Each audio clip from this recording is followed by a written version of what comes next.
दोस्तों नमस्कार, मैं संजय शर्मा। आप देख रहे हैं 9 PM। इस वक्त हम मौजूद हैं घरौंडा आर्य समाज भवन में, जहां 103वां वार्षिक उत्सव बड़े ही हर्षोल्लास के साथ मनाया जा रहा है।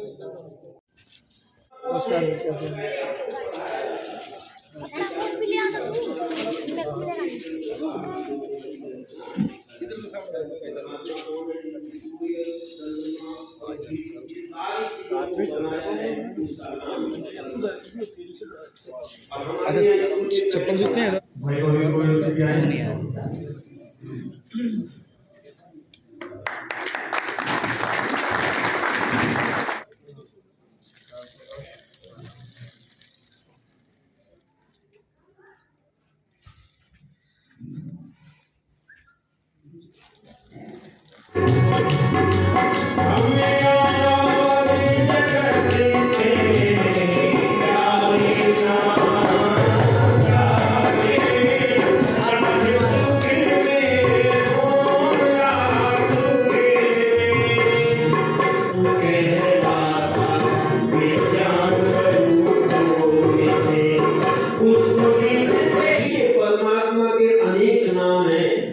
मुख्य नाम और निज नाम कौन है, मुख्य नाम क्यों है, इसकी चर्चा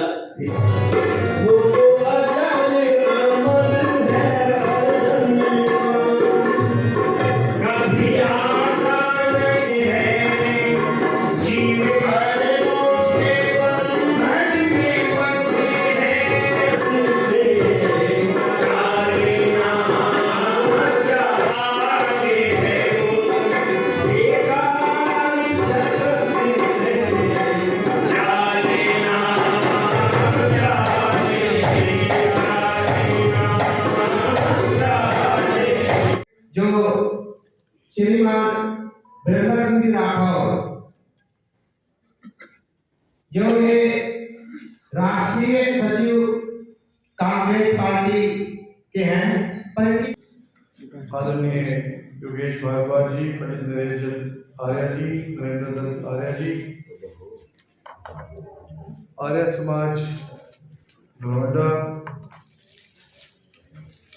की हमारी कार्यकारिणी के सम्मानित प्रधान डॉक्टर धर्मवीर आर्य जी, प्रधान मित्र आर्य जी, कार्यकारी प्रधान बड़े भाई आदरणीय सुभाष राणा जी, महामंत्री हमारे नौजवान भाई अमित आर्य जी, आदरणीय डॉक्टर राजपाल आर्य जी, प्रमोद आर्य जी, हमारे भाई प्रेस सचिव आर्य समाज और हमारे इलाके में भी मीडिया का रोल और खूबी से निभाने वाले भाई आर्य जी, कोषाध्यक्ष रमेश आर्य जी, आदरणीय सचिव आर्य जी, जयप्रकाश गुप्ता जी, राजेंद्र आर्य जी, तमाम यहाँ उपस्थित आदरणीय हमारे सम्मानित बुजुर्ग शेखपुरा से आदरणीय कुलदीप जी और तमाम यहाँ उपस्थित पिता तुल्य मेरे बुजुर्गों और साथियों, मातृशक्ति, सबसे पहले तो दिल की गहराई से हार्दिक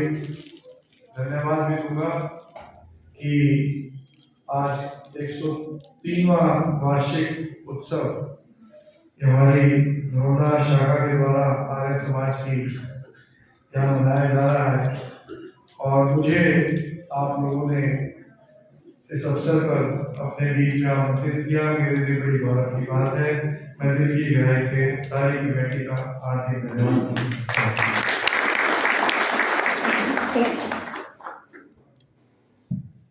मंच पर उपस्थित विद्वान जनों ने,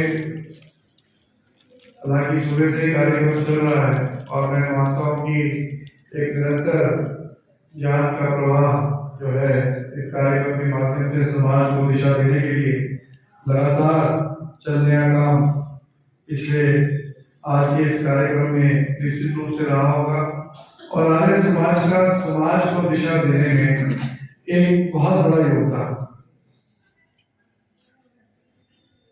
हालांकि इतनी गहराई से चिंतन तो मैं नहीं कर पाया, परंतु विद्वान लोगों के सानिध्य में रह करके, आप जैसे विद्वान लोगों के बीच में रह करके आपके तजुर्बे से बहुत कुछ सीखने का अवसर प्राप्त होता है।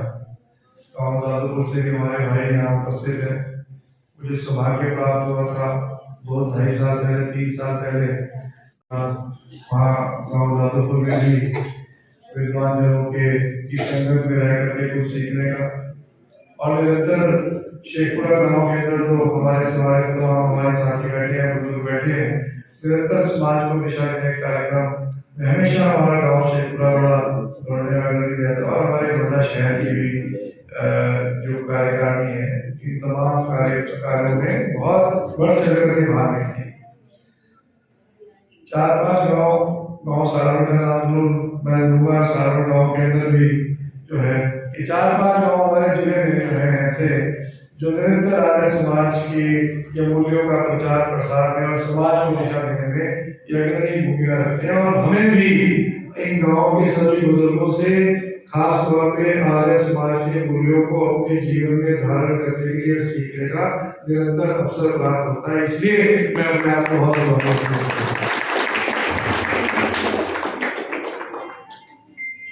आर्य समाज ने निश्चित रूप से समाज को एक बड़ी दिशा देने का काम किया है।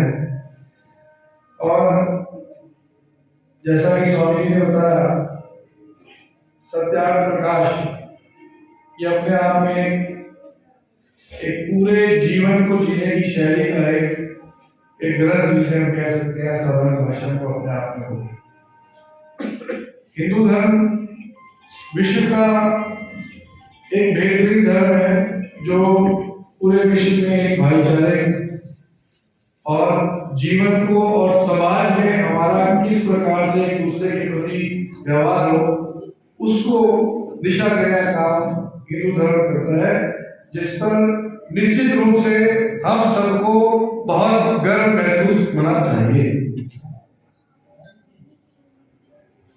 1875 में जब स्वामी दयानंद जी ने सत्याग्रह प्रकाश के माध्यम से वैदिक प्रचारों वैदिक पद्धति जो हिंदुस्तान की प्राचीन ग्रंथों में लिखी हुई पद्धति है उसका प्रचार प्रसार खास तौर में जब सत्याग्रह प्रकाश के माध्यम से किया तो क्या उद्देश्य हो सकता था। उस उद्देश्य को समझने का मैं समझता हूँ कि एक 2 शब्दों में अगर उसको परिभाषित करूं तो सिर्फ और सिर्फ उद्देश्य ये था कि हमारे प्राचीन हिंदू धर्म जिसके ऊपर हम सबको गर्व है उस धर्म की अंदर से कुरीतियों को निकाल करके सामाजिक बुराइयों को निकाल करके समाज को आगे बढ़ाने का काम किया।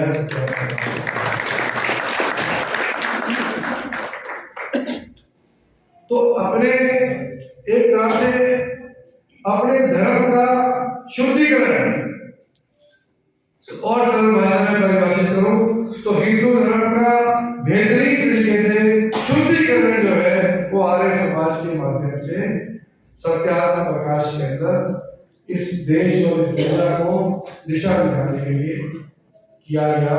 ये छोटी सी समझ में आप तमाम विद्वान जनों के माध्यम से और आप जैसे महान विभूतियां मेरे सामने बैठी आपके सानिध्य में रह करके ये मैं निश्चित रूप से समझने का मैंने प्रयास किया और इसको मैं समझ पाया।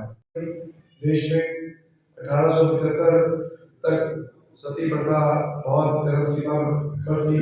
दयानंद सरस्वती जी ने मुझे लगता है कि एक बहुत बड़ा योगदान सती प्रथा को खत्म करने में दिया। हमारी मातृशक्ति यहाँ बैठी शिक्षा के क्षेत्र में कहीं ना कहीं हमारी बहन बेटियों को इतना बढ़ावा नहीं मिलता था।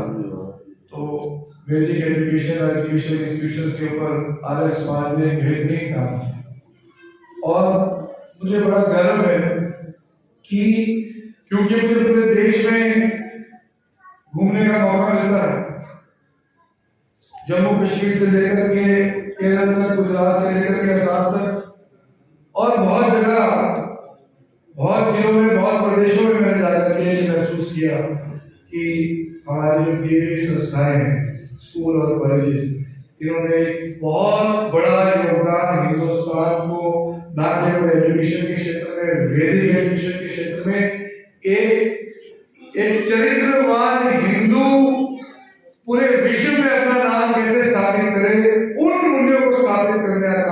दिए गए एजुकेशन सोसाइटी से पूरे देश में क्या है हमारे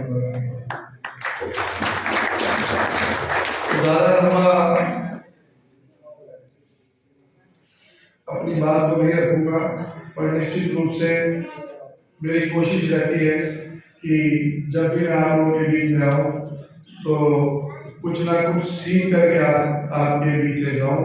आज भी मेरा प्रयास रहेगा कि चाहे मैं 10-15 मिनट आपके बीच में रहूँ और आप में से कुछ ना कुछ आपके गुणों को मैं लेकर के यहाँ से जाऊँ, ऐसी मेरी कोशिश रहेगी। और मैं ये जानता हूँ सुभाष जी खड़े हो गए। सुभाष जी, मैं तो आप लोगों के साथ निरंतर पिछले 20 साल से लगभग जुड़ा हूँ। मैं जानता हूँ कि जिस प्रकार से विस्तार हमारे आर्य समाज का खासतौर पर घरोंडा शहर में होना चाहिए था, वो नहीं हो गया। और मुझे कहने में कोई गुरेज नहीं है कि 10 साल हमारी सरकार भी रही, पर हम इतना कुछ नहीं कर पाए आर्य समाज के लिए। तो उसके कारण भी थे क्योंकि मेरे हाथ में ताकत नहीं थी। और मैं आपको ये विश्वास दिलाता हूँ कि विस्तारीकरण को मैं समझता हूँ कि हमें एक बड़ी जगह की आवश्यकता भी है, जिससे आर्य समाज के मूल्य ज्यादा से ज्यादा उनका फैलाव हो। और ये समाज के लिए जरूरी है, इस समाज के लिए जरूरी है। तो निश्चित रूप से मैं न केवल मौजूदा सरकार से ही प्रार्थना करूंगा, मैं माननीय मुख्यमंत्री को कांग्रेस का राष्ट्रीय सचिव होने के नाते भी मैं निवेदन करूंगा कि हमें एक बड़ी जगह उपलब्ध कराई जाए। उसमें कोई राजनीति नहीं है, सभी राजनीतिक भाइयों से मौके के विधायक से रिक्वेस्ट करूंगा और फिर भी कोई कमी पेशी रही तो मैं आपको वचन देकर जाता हूँ कि हमारी सरकार बनने के बाद मैं चुनाव लड़ूंगा, पर अगर कांग्रेस पार्टी की सरकार बनेगी तो हम जो है वो निश्चित रूप से आपकी बात को रखेंगे। और मैंने हमेशा एक जरूर गुण आप लोगों से सीखा है कि अपनी बात के ऊपर पैर रखें। और मैं हमेशा कोशिश करता हूँ कि मुंह से निकली हुई वाणी उसके ऊपर मैं हमेशा पूर्ण रहूं, खड़ा रहूं। ये जीवन में मेरा प्रयास रहता है। मैं सोने से पहले जरूर परमात्मा से ये प्रार्थना करता हूँ कि दिन में मेरे मुंह से निकला हुआ एक भी शब्द, एक भी वचन भगवान ऐसा दिन ना दिखाए कि मुंह से निकली बात मैं पूरी ना कर पाऊं।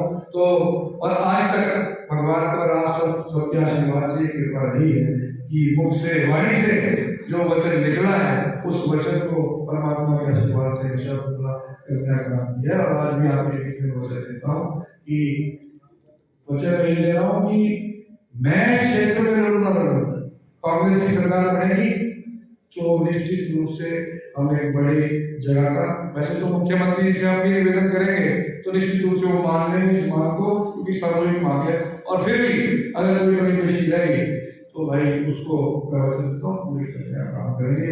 बहुत बहुत धन्यवाद। जय हिंद। जी, आर्य समाज घरोंडा कार्यक्रम में पहुंचे थे, क्या कहोगे? ये आज बड़ा गर्व का और हर्ष का विषय है कि आर्य समाज घरोंडा का 103वां वार्षिक उत्सव आज मनाया जा रहा है घरोंडा में।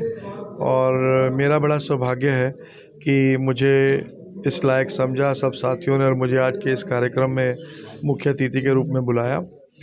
और बहुत ही विद्वान लोगों के बीच में उनके सानिध्य में रह कर के बहुत कुछ सीखने का मौका और अवसर मिलता है। तो आज का कार्यक्रम बहुत जिसे कह सकते हैं कि विद्वान लोगों ने वैदिक प्रचार और हिंदू धर्म के प्रचार को लेकर के बड़ी विद्वान पूर्वक चर्चा आज के इस कार्यक्रम में रही। और मुझे बहुत ही मन में उत्साह और हर्षोल्लास है इस कार्यक्रम में आकर के, और आत्मा बहुत प्रसन्न है। और मैं अपनी ओर से, अपने परिवार की ओर से, कांग्रेस पार्टी की ओर से घरोंडा शाखा को हार्दिक शुभकामनाएं देता हूँ। सबसे पहले आपके चैनल का बड़ा बड़ा धन्यवाद करता हूँ जो जन जन तक लाइव पहुँचा रहे हैं। आर्य समाज घरोंडा 103वां वार्षिक उत्सव मना रहा है और बड़े अच्छे तरीके से निभा रहा है। और मैं ये कहना चाहूँगा, बड़े प्रसिद्ध सन्यासी विद्वान जन इस प्रोग्राम में आए हुए हैं और यदा कदा बीच में भी हम कार्यक्रम करते रहते हैं। आर्य समाज घरोंडा की कई उपलब्धियाँ हैं, जन सेवाएँ के कार्य हैं। उसके अंदर हमने मेहंदी केंद्र निःशुल्क बनाया हुआ है, कंप्यूटर सेंटर बनाया हुआ है, इंग्लिश स्पीकिंग कोर्स नई तकनीक को लेके वो चला रहे हैं। बहुत से सामाजिक कार्य कर रहे हैं निस्वार्थ। उसके अंदर इन शिक्षाओं के अलावा देशभक्ति से ओतप्रोत वैदिक संस्कृति से जोड़ने का काम हम बच्चों के साथ कर रहे हैं। और दैनिक यज्ञ प्रतिदिन होता है और रविवार को साप्ताहिक सत्संग होता है, जिसमें युवा बच्चे बच्चियां जो बढ़ चढ़ कर भाग लेते हैं। आर्य समाज घरोंडा का यही प्रयास है, वेदों का प्रचार प्रसार करना और इस संसार में से जितना प्रयास हो सके कुरीतियों को दूर भगाना और ये वेदों का संदेश जन जन तक पहुंचाना। युवा पीढ़ी बहुत व्यसनों के ग्रस्त है, जितना हो सके उनका संस्कार रहित और इस तरह के कार्य करना, देश प्रेम से जोड़ना, वैदिक संस्कृति से जोड़ना, ये प्रथम प्रयास है। मैं तो यही कहता हूँ युवाओं से, आप अपने बच्चों को आर्य समाज में भेजें, देश प्रेम से ओतप्रोत और पाखंड से दूर, और सबसे बड़ी बात है वैदिक संस्कृति से हम जोड़ने का प्रयास करते हैं और निरंतर करते रहेंगे। सभी को नमस्ते जी। सबसे पहले तो 9 PM चैनल का बहुत बहुत धन्यवाद, स्वागत वो हमारे यहाँ पर आए। आर्य समाज घरोंडा आज अपना 103वां वार्षिक उत्सव मना रहा है, हर वर्ष की तरह, और बड़ी ज़ोर शोर से मनाता है। और आर्य समाज, आर्य वीर दल का मैं पहले पूर्व प्रधान भी रहा। और आर्य समाज और आर्य वीर दल का एक ही मोटो है कि जो हमारी नई पीढ़ी आ रही है उसको अपने वैदिक, जो हमारे वैदिक मूल्यों से कैसे जोड़ा जाए, वैदिक मूल्यों से जुड़ के, ताकि वो जो भी हमारे व्यसन है उनसे दूर रहे। सभी को यही है कि जो भी लोग इसको देख रहे हैं, जहाँ तक मेरा मैसेज जा रहा है, जहाँ तक मेरी आवाज़ जा रही है, कि वो अपने खुद आएँ, अपने बच्चों को लाएँ। अगर अपना आने वाला कल अच्छा करना है तो अपने आने वाले बच्चों को, जो आपके बच्चे हैं, उनको आर्य समाज में लेकर आएँ। अच्छे मूल्यों का उनको यहाँ पे ज्ञान होगा और पता लगेगा कि अपना जीवन किन मूल्यों के साथ हमें जीना चाहिए, कैसे जीना चाहिए। पहले मैं 9 PM चैनल का बहुत बहुत धन्यवाद करना चाहूँगा कि उन्होंने अपने कीमती समय से समय निकाल कर हमारे आर्य समाज के 103वें वार्षिक उत्सव के लिए कवरेज करने के लिए यहाँ पधारे हैं। और आर्य समाज, जैसा कि आपको विदित है कि ऋषि दयानंद जी ने 1875 में ये मुहिम चलाई थी, जिसमें कि उन्होंने हर भारतीय में एक क्वेश्चन करने की क्षमता पैदा की थी, अंधविश्वास के पाखंड को हटा करके, जिससे कि हर बच्चा, हर जन जो है वो जल्दी विश्वास ना करके और लॉजिक साइंस समझे, जिससे कि आज 1875, आज हम 2025 में आ रहे हैं, जब भी हम ये चीज़ नहीं समझ पा रहे 150 साल के बाद भी कि हमें क्या सवाल करना है। बच्चे में सवाल करने की शक्ति ही हम पैदा नहीं कर पा रहे, जो ऋषि दयानंद जी ने 1875 में एक हर भारतीय के अंदर कूट कूट करके भरी कि भाई तुम अंधविश्वास को छोड़ दो और तुम समझ लो, समझ पैदा करो कि भाई हमारे लिए क्या सही है, क्या गलत है। अच्छी शिक्षा भी वही है जो हमें सही गलत की जानकारी, सच झूठ में फ़र्क और सही गलत में फ़र्क पैदा करना की समझ पैदा करती है। तो जो ये ऋषि दयानंद जी का जो ये एक संदेश है, उसको जन जन तक पहुंचाना, जन जन तक लेकर जाना, वो आर्य समाज का एक मिशन है, जिसमें पूरे भारतवर्ष में आर्य समाज यज्ञ के माध्यम से, योग के माध्यम से, स्वाध्याय के माध्यम से हर एक भारतीय को प्रयासरत है कि भी आप इस हमारी जो संस्कृति है, जो सभ्यता है, जो स्ट्रॉन्ग हमारी जो एक मुहिम है, जो हमारा एक फाउंडेशन है, जो एडुकेशन प्लस लर्निंग का हमारा सिद्धांत रहा है भारत का, गुरुकुल प्रणाली का, उस पर चलें। के लिए, विवाह के लिए, किसी बर्थडे सेलिब्रेशन के लिए, इनॉग्रेशन के लिए हवन करवाना चाहता है तो निःशुल्क व्यवस्था है। मतलब आर्य समाज पुरोहित की व्यवस्था की हुई है। कोई भी साथी यदि फ़ोन करे तो फ़ोन नंबर उपलब्ध है आर्य समाज का। यूट्यूब चैनल के माध्यम से हमारे समाज को घर घर पहुंचा रहे हैं। और हम लोगों ने एक मुहिम चलाई है कि भाई कोई भी साथी आर्य समाज से जुड़ना चाहता है, आर्य समाज का कार्य लेना चाहता है, आर्य समाज का सत्संग करवाना चाहता है, तो वो साथ में रह सकता है, साथ में ये करवा सकता है फ्री ऑफ कॉस्ट। कोई यात्री बाहर से आया हुआ रुकना चाहता है, खाने पीने की व्यवस्था आर्य समाज घरोंडा निःशुल्क कर रहा है। कोई भी साथी यहाँ आकर के रुके। धर्म प्रेमी, राष्ट्र प्रेमी के लिए व्यवस्था है कि कोई भी जो है ना धर्म प्रेमी है, राष्ट्र प्रेमी है, किसी भी रूप में है, तो उसके लिए आर्य समाज प्रयासरत है।